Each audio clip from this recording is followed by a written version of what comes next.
പാവിത്രത്തിന്റെ ഒരു അപ്കമിങ് എപ്പിസോഡിലേക്ക് എല്ലാവർക്കും സ്വാഗതം. അങ്ങനെ രാത്രിയായതും സുഡർ വിക്രമിന്റെ അടുത്തേക്ക് ഓടി വരുവാണ്. സിംബ, നമുക്ക് കുറച്ചു നേരം കളിക്കാമെന്ന് പറയുന്നു. ഇത് കേട്ടതും വിക്രം ചോദിക്കുന്നുണ്ട്, കളിക്കാനോ? എന്ത് കളിയാ മോളെ, ഞാനും നീയും തനിച്ച് കളിക്കുന്നത് എന്ന് ചോദിക്കുമ്പോൾ സുഡർ പറയുന്നുണ്ട്, നമ്മൾ രണ്ടുപേരുമല്ല, നമ്മൾ 4 പേരില്ലേ, ഞാനുണ്ട്, നീയുണ്ട്, അതുപോലെ തന്നെ വിജയമ്മയുണ്ട്, വേദയുമുണ്ട്, നമുക്ക് 4 പേർക്കും ഒളിച്ചു കളിക്കാമെന്ന് പറയുന്നു. അങ്ങനെ ഒളിച്ചു കളിക്കാൻ വേദ സമ്മതിക്കുമോ എന്ന് വിക്രം ചോദിക്കുന്നുണ്ട്. ഇത് കേട്ടതും മോൾ ഓടി വേദയുടെ അടുത്തെത്തുവാണ്. എന്നിട്ട് വേദയോട് ചോദിക്കുന്നുണ്ട്, എന്താ വേദേ, ഞങ്ങളോടൊപ്പം കളിക്കാൻ നീ കൂടില്ലേ എന്ന് ചോദിക്കുകയാണ്. എനിക്കൊന്നും നിന്നോടൊപ്പം കളിക്കാൻ പറ്റത്തില്ല, ഒളിച്ചു കളിക്കുന്നതൊക്കെ കുഞ്ഞുങ്ങളല്ലേ എന്ന് ചോദിക്കുകയാണ്. ഇത് കേട്ടതും വിക്രമിന് ദേഷ്യം വരുന്നുണ്ട്. വിക്രം പറയുന്നുണ്ട്, ദേ സുഡർ മോളെ, മര്യാദയ്ക്ക് നമ്മളോടൊപ്പം കളിക്കാൻ വന്നോളാൻ പറയും, അല്ലാന്നുണ്ടെങ്കിൽ ദേ കൂട്ടിൽ 4 ഡോഗ്സ് കിടക്കുന്നുണ്ട്, അവരെ ഞാൻ അങ്ങ് തുറന്നു വിടുമെന്ന് പറയുന്നു. ഇത് കേട്ടതും വേദയ്ക്ക് ഭയം തോന്നുന്നുണ്ട്. പെട്ടെന്ന് മോളോട് പറയുന്നുണ്ട്, ശരി, ഞാൻ വന്ന് തുലയ്ക്കാം, എന്ത് കളിയാണെങ്കിലും ഞാൻ പങ്കെടുക്കാം എന്ന് പറയുമ്പോൾ വിക്രമിന് ചിരി വരുന്നുണ്ട്. ഇങ്ങനെ 4 പേരും കൂടെ ഒളിച്ച് കളിക്കുകയാണ്. സുഡർ കണ്ണു പൊത്തുന്നു. 4 പേരും മറ്റു 3 പേരും പോയി ഒളിക്കുന്നുണ്ട്. എന്നാൽ വിക്രം ഒളിക്കുന്നത് വേദിയുടെ പിറകെ ചെന്ന് വേദ എവിടെയാണോ നിൽക്കുന്നത് അതിന് പിറകിലാണ്. എന്നാൽ ഇത് വേദിക്ക് ഒട്ടും ഇഷ്ടപ്പെടുന്നില്ല. വേദ ചോദിക്കുന്നുണ്ട്, എന്തിനാ നീ എൻ്റെ പിറകെ വന്നിരിക്കുന്നത്, നിനക്ക് വേറെ എവിടെയെങ്കിലും ഒളിച്ചുകൂടെ എന്ന് ചോദിക്കുകയാണ്. ഇത് കേട്ടതും വിക്രം പറയുന്നുണ്ട്, ഞാനാണോ നിൻ്റെ അടുത്തേക്ക് വന്നത്? അല്ലല്ലോ, ഞാൻ നിൽക്കുന്ന സ്ഥലത്തേക്ക് നീയല്ലേ വന്നതെന്ന് ചോദിക്കുന്നു. അങ്ങനെ മിണ്ടാതിരിക്കെ, മോള് കണ്ടുപിടിക്കുമെന്ന് പറയുവാണ്. അങ്ങനെ വേദ നിൽക്കുന്നതിൻ്റെ പിറകെ നിന്നുകൊണ്ട് വിക്രം തൻ്റെ കൈകൾ വേദയുടെ തോളിലേക്ക് വെക്കുന്നത് പോലെ, തന്നോട് ചേർത്ത് പിടിച്ച് നിൽക്കുന്നത് പോലെ അഭിനയിക്കുന്നൊക്കെയുണ്ട്. ഇത് പെട്ടെന്ന് വേദയ്ക്ക് എന്തോ ഒരു സംശയം തോന്നിയത് കൊണ്ട് തന്നെ വേദ പെട്ടെന്ന് തിരിഞ്ഞു നോക്കുന്നുണ്ട്. അപ്പോൾ വിക്രം പെട്ടെന്ന് തൻ്റെ കൈകൾ അങ്ങ് പിറകോട്ട് വലിക്കും. അപ്പോൾ വേദ പറയുന്നുണ്ട്, ദേ വിക്രം, വേണ്ട, എനിക്ക് മനസ്സിലാവുന്നുണ്ട് കേട്ടോ, നീ ഒതുങ്ങി നിൽക്കുന്നതാണ് നല്ലത്. കേട്ടതും വിക്രം ഒന്നും അറിയാത്തതുപോലെ നിന്നുകൊണ്ട് പറയുന്നുണ്ട്, ഏയ് എന്താ വേദ നീ പറയുന്നത്, അതിന് ഞാനൊന്നും ചെയ്തില്ലല്ലോ, ദേ മിണ്ടാതെ നിൽക്ക്, മോള് നിന്നെ കണ്ടുപിടിക്കും, പിന്നെ അടുത്തത് നീ കണ്ണു പൊത്തേണ്ടി വരുമെന്ന് പറയുന്നു. അത് കൊണ്ടുകൊണ്ട് തന്നെ വേദ പതിയെ മിണ്ടാതെ നിൽക്കുന്നുണ്ട്. അങ്ങനെ അവർ 4 പേരും സന്തോഷത്തോടെ കുറച്ചു നേരം കളിച്ചതിന് ശേഷം വിക്രം പുറത്തു വന്നിരുന്ന് രാജേട്ടനോട് സംസാരിച്ചുകൊണ്ടിരിക്കുകയാണ്. അപ്പോൾ സുഡർ വിക്രമിൻ്റെ അടുത്തേക്ക് വരുന്നുണ്ട്. എന്നിട്ട് പറയുന്നുണ്ട്, സിംബ, എനിക്ക് ഉറക്കം വരുന്നുണ്ട്, ഒരു കഥ പറഞ്ഞു തരാമോ എന്ന് ചോദിക്കുകയാണ്. ശരി, വാ, നമുക്ക് ഉറങ്ങാമെന്ന് പറഞ്ഞുകൊണ്ട് സുഡറിനെയും കൊണ്ട് അകത്തേക്ക് പോകുന്നുണ്ട്. രാജേട്ടനും ഫ്രണ്ട്സും വേദിയും നമ്മുടെ ചേച്ചിയും എല്ലാവരും അവിടെ 4 പുറം ഇരിക്കുന്നുണ്ട്. മോള് താഴെ പായ് വിരിച്ചുകൊണ്ട് അതിൽ കിടക്കുവാണ്. ഉടനെ തന്നെ വിക്രം പറയുന്നുണ്ട്, മോളെ, നിനക്ക് ഞാനൊരു കഥ പറഞ്ഞു തരാം, മുൻപ് പറഞ്ഞു തന്നിട്ടുള്ള കഥ തന്നെയാണ്, എന്നാലും ഒന്നുകൂടി പറഞ്ഞു തരാം എന്ന് പറഞ്ഞുകൊണ്ട് വിക്രം മുൻപ് ശ്വേതയുടെയും വിക്രമിൻ്റെയും തന്നെ കഥകൾ, അതായത് അവർ കണ്ടുമുട്ടിയതും സ്നേഹിച്ചതും അവർ തമ്മിലുള്ള പിണക്കങ്ങളും അതിനുശേഷം അവർ വിക്രം ജയിലിൽ പോയതുവരെയുള്ള കഥകൾ പറഞ്ഞു കൊടുത്തിട്ടുണ്ട് മോൾക്ക്. അതിനുശേഷം വിക്രം ജയിലിൽ കിടക്കുമ്പോൾ വേദിയുമായുള്ള സ്നേഹം പേപ്പറിൽ എഴുതുന്നതും എപ്പോഴും ഐ ലവ് യു എന്ന് പറയുന്നതും എനിക്ക് മാപ്പ് തരണം എന്ന് എഴുതിയിരുന്നതും അങ്ങനെയുള്ള എല്ലാ കഥകളും അതിനുശേഷം കുറച്ച് കഥകൾ ഇങ്ങനെ പറഞ്ഞു കൊടുക്കുകയാണ് വിക്രം. അത് കേട്ട് രാജേട്ടനും അതുപോലെ വേദിയും വിക്രമും ഒക്കെ പരസ്പരം നോക്കുന്നുണ്ട്. എല്ലാവർക്കും മനസ്സിലാവുകയാണ് അത് വിക്രമിൻ്റെയും വേദിയുടെയും സ്റ്റോറിയാണെന്നുള്ളത്. എന്നാൽ ഇതെല്ലാം മോൾ ആകാംക്ഷയോടെ കേട്ടിരിക്കുന്നുണ്ട്. പിറ്റേന്ന് രാവിലെ തന്നെ വിക്രമിനെ കാണാനായി ഒരു പെൺകുട്ടി വരുന്നുണ്ട്. വിക്രം ചോദിക്കുന്നുണ്ട്, നിങ്ങൾ ആരാണ്, എവിടുന്ന് വരുന്നു എന്ന് വിക്രം ചോദിക്കുകയാണ്. അങ്ങനെ പെൺകുട്ടി പറയുന്നുണ്ട്, ഒരു ദിവസം രാത്രി ജോലി കഴിഞ്ഞ് വീട്ടിൽ നിന്നും മടങ്ങുന്ന സമയത്ത് മുടി ധരിച്ച ഒരാൾ തന്നെ ആക്രമിച്ചു എന്നും തൻ്റെ കയ്യിലുണ്ടായിരുന്ന പെപ്പർ സ്പ്രേ ഉപയോഗിച്ച് താൻ രക്ഷപ്പെട്ടു എന്നും പറയുവാണ്.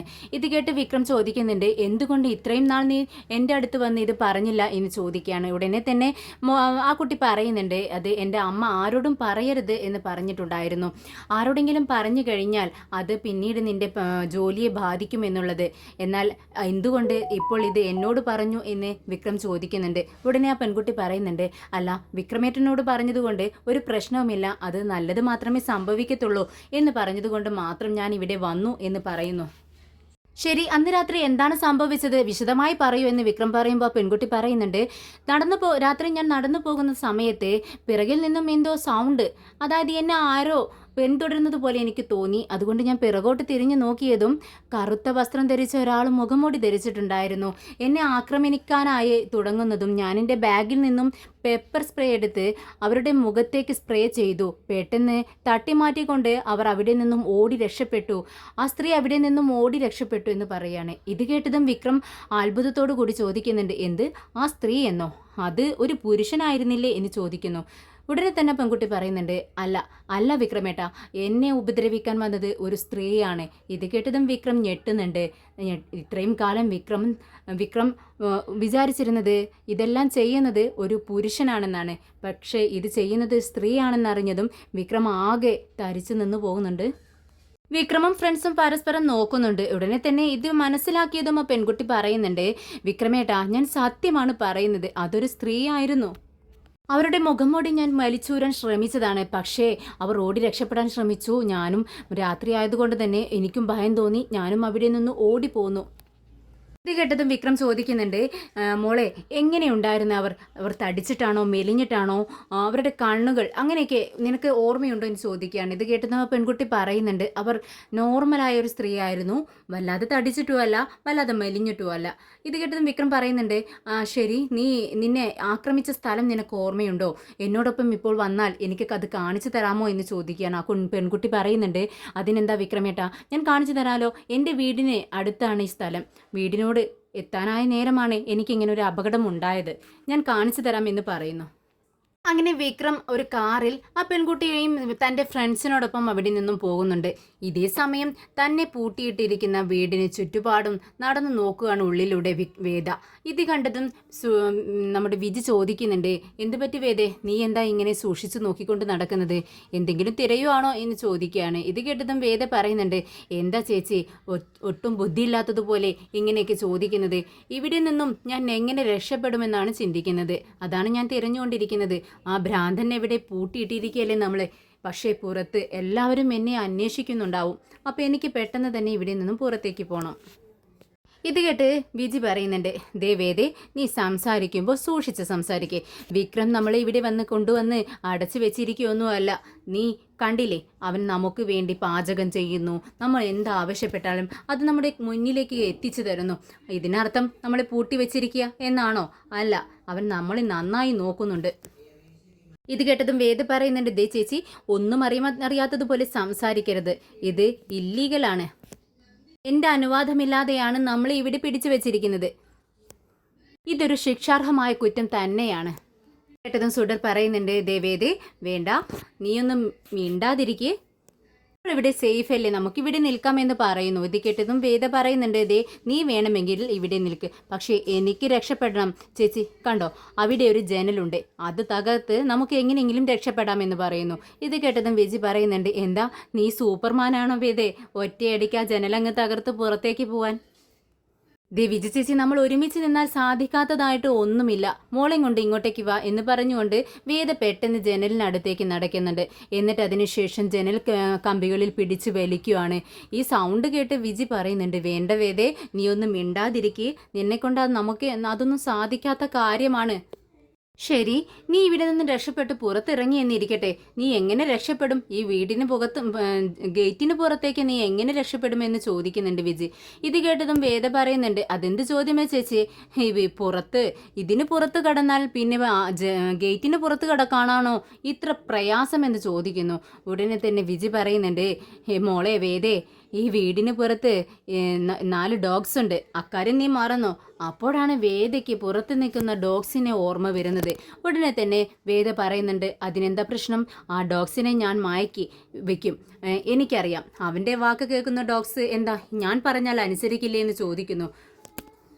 ഇത് കേട്ടതും വിജി പറയുന്നുണ്ട്, ഇല്ല വേദേ, നീ പറഞ്ഞാലൊന്നും അവർ കേൾക്കത്തില്ല. നീ കളക്ടറാണെന്ന് വെച്ച് മനുഷ്യർ നിന്റെ വാക്ക് അനുസരിച്ചേക്കാം, പക്ഷേ ഡോഗ്സ് അങ്ങല്ല. അവരുടെ ഗാഡ്സിന് മാത്രമേ അവർ പറയുന്നത് മാത്രമേ അവർ കേൾക്കത്തുള്ളൂ എന്ന് പറയാണ്. ഇത് കേട്ടതും വേദ ആകെ കൺഫ്യൂഷനിലാവുകയാണ്. സമയം വിക്രം തനിക്ക് ഇൻഫോർമേഷൻ തരാൻ വന്ന ആ പെൺകുട്ടിയുമായി ആ പെൺകുട്ടി പറഞ്ഞ സ്ഥലത്തേക്ക് വരുവാണ്. അവിടെ നിന്നും രക്ഷപ്പെട്ടു എന്ന് പറയുന്ന സ്ഥാനത്ത് അവരെല്ലാവരും സെർച്ച് ചെയ്യുന്നുണ്ട്. എന്തെങ്കിലും ഒരു തുമ്പ് കിട്ടാതിരിക്കില്ല രാജേട്ട, നിങ്ങൾ നന്നായി നോക്കൂ, എന്തെങ്കിലും ഒരു തെളിവ് നമുക്ക് ലഭിക്കുമെന്ന് പറഞ്ഞുകൊണ്ട് എല്ലാവരും അവിടെ നോക്കുന്നുണ്ട്. പെട്ടെന്നാണ് വിക്രമിൻ്റെ കണ്ണിൽ ഒരു പുതിയത് തന്നെ തോന്നിക്കുന്ന ഒരു ഷൂ കണ്ണിൽ പെടുന്നത്. പെട്ടെന്ന് അതെടുത്ത് നോക്കുന്നുണ്ട്. ഇത് കണ്ടതും രാജേട്ടൻ ചോദിക്കുന്നുണ്ട്, എന്തിനാ വിക്രം അത് കയ്യിലെടുത്തിരിക്കുന്നത്? നീ അതങ്ങ് കളയേ, ആരോ ഉപയോഗിച്ച ഷൂ അല്ലേ, ഇതൊക്കെ കയ്യിലെടുത്ത് നോക്കാവോ എന്ന് ചോദിക്കുകയാണ്. ഇത് കേട്ടതും ആ പെൺകുട്ടി പെട്ടെന്ന് വിക്രമിൻ്റെ അടുത്തേക്ക് വരുന്നുണ്ട്. എന്നിട്ട് ആ ഷൂ കണ്ടതും പറയുന്നുണ്ട്, അത് വിക്രമേട്ടാ, അന്ന് എന്നെ ഉപദ്രവിച്ചു എന്ന് പറഞ്ഞ ആ സ്ത്രീ ഉണ്ടല്ലോ, ആ സ്ത്രീയും ധരിച്ചിരുന്നത് ഇതുപോലത്തെ ഒരു ഷൂ ആണ്. ഇത് കേട്ടതും വിക്രം പറയുന്നുണ്ട്, ആയിരിക്കാം, അത് തന്നെയാണ് ഞാൻ ഇതെടുത്തു നോക്കാൻ കാരണം, ഇത് പുതിയതാണെന്ന് തോന്നുന്നു. അപ്പോൾ ഇവിടെ എവിടെയോ ആയിരിക്കും അവൾ ആ പെൺകുട്ടികളെ തട്ടിക്കൊണ്ടുപോയി പാർപ്പിച്ചിരിക്കുന്നത്. രാജേട്ടാ, നിങ്ങൾക്കറിയാമോ, എവിടെയെങ്കിലും അടുത്തായി നമുക്ക് ആൾപ്പാർപ്പില്ലാത്ത ഗോഡൗണുകളോ സ്ഥലങ്ങളോ അങ്ങനെ വീടുകളോ അങ്ങനെ എന്തെങ്കിലും ഉണ്ടോ എന്ന് നിങ്ങൾക്ക് ഓർമ്മയുണ്ടോ എന്ന് ചോദിക്കുകയാണ്. രാജേട്ടൻ അല്പസമയം ചിന്തിച്ചു നിന്നതിന് ശേഷം പറയുന്നുണ്ട്, ഉണ്ട് വിക്രം, ഇവിടെ അടുത്ത് തന്നെ അങ്ങനെ ഒരു സ്ഥലമുണ്ട്, ഒരു ഫാക്ടറിയാണ്, അത് കുറച്ച് നാളായി അടഞ്ഞു കിടക്കുകയാണ്, നമുക്ക് അവിടെ വരെ പോയി നോക്കാമെന്ന് പറയുന്നു. അങ്ങനെ അവർ അവിടേക്ക് പോവുകയാണ്. എന്നാൽ ഈ വിക്രമിനെ എല്ലാം വാച്ച് ചെയ്തുകൊണ്ട് പോലീസ് പിറകെ തന്നെയുണ്ട്. നമ്മുടെ കപിലനെ വിക്രമിനെ ഒരു സംശയമുണ്ട്, ഈ പെൺകുട്ടികളെയെല്ലാം തട്ടിക്കൊണ്ടുപോകുന്നത് വിക്രമാണോ എന്നൊരു ഡൗട്ട് കപിലനും പോലീസുകാർക്കുമുണ്ട്. അതുകൊണ്ട് തന്നെ കപിലൻ വിക്രമിനെ വാച്ച് ചെയ്യാൻ വേണ്ടി പോലീസിൻ്റെ പിറകെ തന്നെ അയച്ചിരിക്കുകയായിരുന്നു. വിക്രമും കൂട്ടരും ഈ ഗോഡൗണിലേക്ക് ഫാക്ടറിക്ക് അടുത്ത് എത്തുന്നുണ്ട്. എന്നാൽ പോലീസ് പിറകെയുള്ള വിവരം അറിയുന്നില്ല. ഇവർ എല്ലായിടത്തും തിരയുന്നുണ്ട്. അതിനിടയിൽ ഒരു പറ്റം പോലീസ് അങ്ങ് വളയുകയാണ് വിക്രമിനെയും ഫ്രണ്ട്സിനെയും. എന്ത് പറ്റിയെന്ന് ആർക്കും അറിയുന്നില്ല. എല്ലാവരും പരസ്പരം നോക്കുന്നുണ്ട്. നമ്മുടെ കപിലനാണെങ്കിൽ ഒരു തോക്ക് വിക്രമിൻ്റെ നേരേക്ക് കൊണ്ട് നിൽക്കുകയാണ്. ഇത് കണ്ടതും വിക്രം ചോദിക്കുന്നുണ്ട്, എന്തിനാ സാറേ ഞങ്ങളുടെ പിറകെ ഇങ്ങനെ നടക്കുന്നത്? ഇപ്പോഴത്തെ പ്രശ്നം എന്താ? എനിക്കൊന്നും മനസ്സിലാവുന്നില്ല. ഞങ്ങളൊരു അർജന്റ് കാര്യത്തിനായി ഇവിടെ വന്നതാണെന്ന് പറയുന്നുണ്ട്.